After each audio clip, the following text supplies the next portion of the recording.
نواز شریف کے دیرینہ ساتھی اور سمدھی کو بڑا عہدہ مل گیا، وزیر خارجہ اسحاق ڈار ڈپٹی وزیر اعظم مقرر۔ شہباز شریف نے منظوری دے دی، کابینہ ڈویژن سے نوٹیفیکیشن جاری۔ اسحاق ڈار وزیر اعظم شہباز شریف کی معاونت کریں گے۔ اسحاق ڈار ملکی تاریخ میں 74 ڈپٹی وزیر اعظم ہوں گے۔ ان سے پہلے بانی chairman Peoples party Zulfiqar Ali Bhutto, بیگم نصرت بھٹو اور چودھری پرویز الہی بھی ڈپٹی وزیر اعظم رہ چکے ہیں۔ سب سے بڑا مسئلہ عالمی عدم مساوات۔ وزیر اعظم نے کورونا وبا کے دوران دنیا بھر میں غیر مساوی رویے کا شکوہ کر دیا۔ عالمی اقتصادی فورم میں شعبہ صحت میں تفریق کے خاتمے کے موضوع پر مباحثہ۔ شہباز شریف نے کہا، موسمیاتی تبدیلی نے دنیا کے نقشے کو تبدیل کر دیا اور پاکستان کو بہت زیادہ متاثر کیا۔ 2022 میں سیلاب کے بعد ہمیں لوگوں کی بحالی پر اربوں روپے خرچ کرنے پڑے۔ پنجاب میں گردے، جگر اور کینسر کے لیے اسپتال بنائے۔ پولیو کے مکمل خاتمے کے لیے کوششیں جاری ہیں۔ پاکستان مشکلات کا شکار، کم آمدنی والے ممالک کی حالت خراب۔ IMF کی مینیجنگ ڈائریکٹر نے ورلڈ اکنامک فورم میں عالمی اقتصادی صورتحال بتا دی۔ بولی، کورونا وبا نے دنیا کو $3.3 ٹریلین کا نقصان پہنچایا۔ مختلف ممالک میں مہنگائی کو ٹارگٹ تک لانا پہلی ترجیح ہے۔ مالی خسارے پر قابو پانا بہت مشکل مرحلہ ہے۔ وزیر اعظم شہباز شریف کا 2 روزہ دورہ سعودی عرب۔ صدر اسلامی ترقیاتی بینک ڈاکٹر محمد سلیمان سے ملاقات۔ پاکستان میں اسلامی ترقیاتی بینک کے جاری منصوبوں کو جلد مکمل کرنے پر اتفاق۔ عالمی اقتصادی فورم کے خصوصی اجلاس میں بھی شرکت۔ وزیر اعظم کی امیر کویت سے ملاقات بھی شیڈیول۔ سعودی عرب کے خزانے صنعت اور سرمایہ کاری کے وزراء سے ملاقاتیں بھی متوقع۔ پورا سیزن محنت کے بعد حاصل گندم کی فروخت مسئلہ بن گئی۔ پنجاب حکومت کا مزید 40 لاکھ میٹرک ٹن گندم خریدنے سے انکار۔ کسان گندم سڑکوں پر لے آئے۔ 3900 میں فروخت مشن امپاسبل۔ اناج منڈیوں میں فی من قیمت 3000 روپے تک گر گئی۔ محنت کش کم قیمت پر فصل بیچنے پر مجبور، کہتے ہیں بارشوں نے مشکلات میں مزید اضافہ کر دیا، فصل خراب ہونے کا خدشہ ہے۔ گندم درآمد کر کے پرائیویٹ سیکٹر کو نوازنے کا انکشاف۔ 1 اپریل 2024 تک حکومت کے پاس 43 لاکھ ٹن گندم موجود تھی۔ مارچ میں سندھ سے فصل آنے کے بعد گندم درآمد کرنے کی ضرورت نہیں تھی۔ بیوروکریسی کے غلط فیصلوں سے قومی خزانے کو 1 سے 1.5 ارب ڈالرز کا نقصان ہوا۔ مطالبات منظور نہ ہونے پر 30 اپریل کو ملک بھر میں احتجاج کا اعلان۔ کسان اتحاد کے صدر نے جماعت اسلامی کے فیصلے کی حمایت کر دی۔ فیاق چیمہ کہتے ہیں حکومت اپنی امدادی قیمت پر بھی کسانوں سے گندم خرید نہیں رہی، محنت کش پر ظلم برداشت نہیں کیا جائے گا۔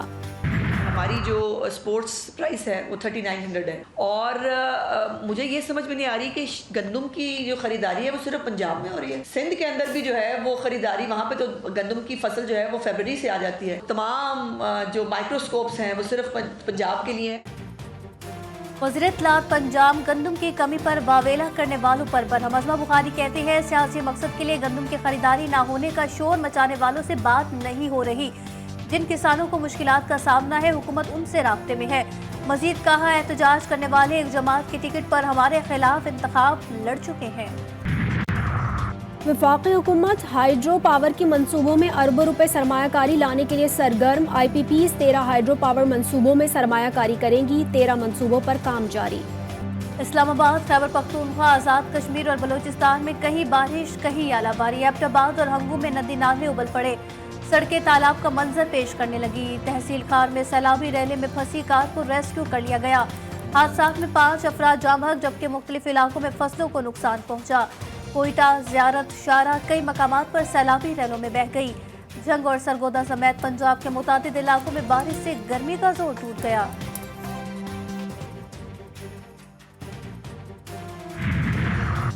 کراچی میں بارشیں کم، گرمی زیادہ، پارہ بڑھنے لگا۔ 33 ڈگری سینٹی گریڈ ریکارڈ، کل درجہ حرارت 40 ڈگری تک جانے کا خدشہ۔ طبی ماہرین کہتے ہیں شہری گھروں سے سر ڈھانپ کر نکلے، ٹھنڈے مشروبات کا استعمال بڑھا دیں۔ صاحبزادہ حامد رضا یا شیر افضل مروت چیئرمین پبلک اکاؤنٹس کمیٹی کون ہوگا؟ PTI رہنماؤں کے بیانات نے کنفیوژن بڑھا دی۔ عمر ایوب کہتے ہیں بانی تحریک انصاف کی ہدایت پر شیر افضل مروت ہی چیئرمین ہوں گے۔ بیرسٹر گوہر اور شبلی فراز کا کہنا ہے کہ بانی PTI صاحبزادہ حامد رضا کا نام فائنل کر چکے ہیں۔ تحریک انصاف کو مشکل حالات میں چھوڑ کر جانے والے رہنما واپسی کے لیے تیار، فواز چودھری نے کوششیں تیز کر دی۔ بانی PTI سے ملاقات کے لیے PTI میں موجود دوستوں سے رابطہ، بانی PTI نے بھی ملاقات کے لیے گرین سگنل دے دیا۔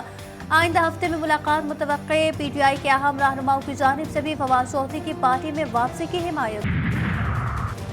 تحریک انصاف کا بانی پی ٹی آئی کی رہائی کے لیے کراچی سے سکھر تک ٹرین مارچ. بیرسٹر شعیب شاہین اور حلیم عادل شیخ کی قیادت میں حیدرآباد اور کوٹری پہنچنے پر پرتپاک استقبال. مارچ کے شرکاء رانی پور پہنچ گئے. مارچ میں خواتین، نوجوانوں اور کارکنان کی بڑی تعداد شریک. 15 شہریوں سے ہوتا ہوا ٹرین مارچ آج شام سکھر پہنچے گا. جسٹس بابر ستار کے پاس پاکستان کے علاوہ اور کوئی شہریت نہیں. اسلام آباد ہائی کورٹ نے سوشل میڈیا پر چلنے والی خبروں کی سختی سے تردید کر دی. اعلامیہ میں کہا گیا کہ سوشل میڈیا پر جسٹس بابر ستار اور ان کی فیملی کے خلاف بے بنیاد اور جھوٹی خبریں چلائی جا رہی ہیں. جسٹس بابر ستار کی پاکستان اور امریکہ میں جائیداد ٹیکس ریٹرنز میں موجود ہے. سیشن جج جنوبی وزیرستان شاکر اللہ مروت کے اغوا میں افغان طالبان کمانڈر مولوی ولی اللہ اور شیرین کے ملوث ہونے کا انکشاف. واردات میں 25 سے 30 دہشت گرد ملوث تھے. جج کے ڈرائیور نے بتا دیا. انکشاف کیا کہ تقریب کاروں نے اپنے ساتھیوں کی رہائی کا پیغام دیا ہے. واردات کا مقدمہ درج. تمام چیک پوسٹ پر high alert. Chief justice Peshawar high court کا وزیر اعلیٰ سے رابطہ. سیشن جج کی بازیابی یقینی بنانے پر زور. ڈیرہ اسماعیل خان میں سیکیورٹی فورسز کا انٹیلیجنس بیسڈ آپریشن. فائرنگ کے تبادلے میں 2 دہشت گرد مارے گئے. آئی ایس پی آر کے مطابق ہلاک دہشت گردوں میں فہیم نواز عرف گنڈا پوری اور محسن نواز شامل. لاہور کے علاقے مصری شاہ میں شہید سب انسپیکٹر محمد ارشد کی نماز جنازہ ادا. آئی جی پنجاب کی بھی شرکت. گارڈ آف آنر پیش. ٹارگٹ کے لڑنے اطمینان سے فائرنگ کی. مقتول کو گرنے کے بعد بھی گولیاں ماری گئیں.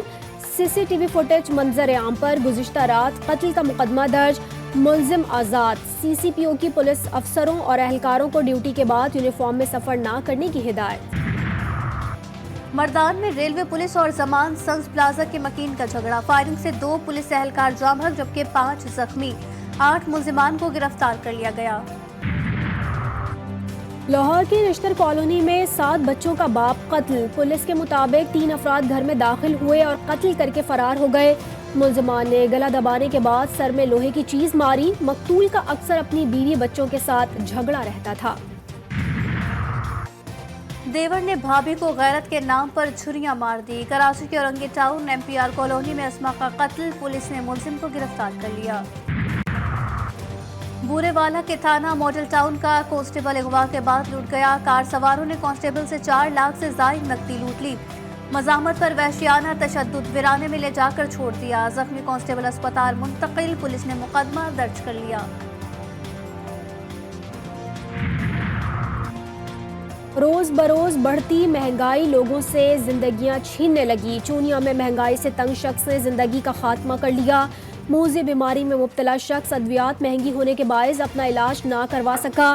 30 سالہ محبوب نے نہر میں چھلانگ لگا دی. مرغی کی نئی قیمت اور حوالہ ہنڈی میں ملوث ہونے کا الزام مسترد. کوئٹہ میں آل بلوچستان پولٹری ایسوسی ایشن کا دھرنا. شہر بھر میں دکانوں سے مرغی کا گوشت غائب. غزہ میں نہتے فلسطینیوں پر اسرائیل کے حملے جاری. نصیرات کیمپ، خان یونس، رفح، الکرم اور جنین میں بمباری سے کئی رہائشی عمارتیں تباہ. 24 گھنٹوں میں مزید 33 فلسطینی شہید. شہداء کی مجموعی تعداد 34,388 ہو گئی. حماس نے 2 اسرائیلی یرغمالیوں کی ویڈیو بھی جاری کر دی. امریکہ اور یورپ کی یونیورسٹیز میں بیداری کی لہر. غزہ کے مظلوم فلسطینیوں کی حمایت میں امریکہ سے شروع ہونے والا طلبہ کا احتجاج مزید وسیع ہو گیا. برطانیہ، اٹلی، فرانس اور آسٹریلیا کے طلبہ بھی میدان میں. اسرائیل پر اپنی حکومت کی پالیسیاں مسترد. حکومتوں سے اسرائیلی کمیٹیز سے روابط ختم کرنے کا مطالبہ. فلسطینیوں کی نسل کشی پر حکمرانوں کی خاموشی پر تنقید. امریکہ کی مختلف جامعات میں گرفتاریوں کا سلسلہ بھی جاری. اب تک گرفتار مظاہرین کی تعداد 600 سے زائد ہو گئی. یمن نے امریکی ڈرون طیارہ مار گرایا. یمنی فوج کے مطابق امریکی M9 ڈرون طیارہ صوبہ سعدہ کی حدود میں جاسوسی کر رہا تھا. گیروی کرسٹن وائٹ بال، جیسن گلیسپی ریڈ بال ٹیم کے کوچ ہوں گے. اظہر محمود دونوں فارمیٹ کے اسسٹنٹ کوچ مقرر. چیئرمین پی سی بی نے اعلان کر دیا. لاہور میں نیوز کانفرنس میں محسن نقوی بولے، کوچز لانے کا مقصد قومی ٹیم کو بہتر سے بہترین کرنا ہے. کرکٹ بورڈ کا کام پیسے اکٹھے کر کے بینکس میں جمع کرنا نہیں، پیسے کھیل پر لگانا ہے. نامور صداکار اور میزبان طارق عزیز کے مداح آج ان کا یوم پیدائش منا رہے ہیں۔ نیلام گھر سے شہرت کی بلندیوں پر پہنچنے والے طارق عزیز نے فلموں میں بھی اداکاری کے جوہر دکھائے۔ سوئی میں بوٹ پالش کرنے والے ننھے گلوکار طارق بگٹی کی سریلی آواز کا چرچا۔ وزیراعلیٰ بلوچستان نے طارق اور اس کے بہن بھائیوں کے تعلیمی اخراجات اٹھانے کا اعلان کر دیا۔ سرکاری اسکول میں داخلہ دینے کی ہدایت۔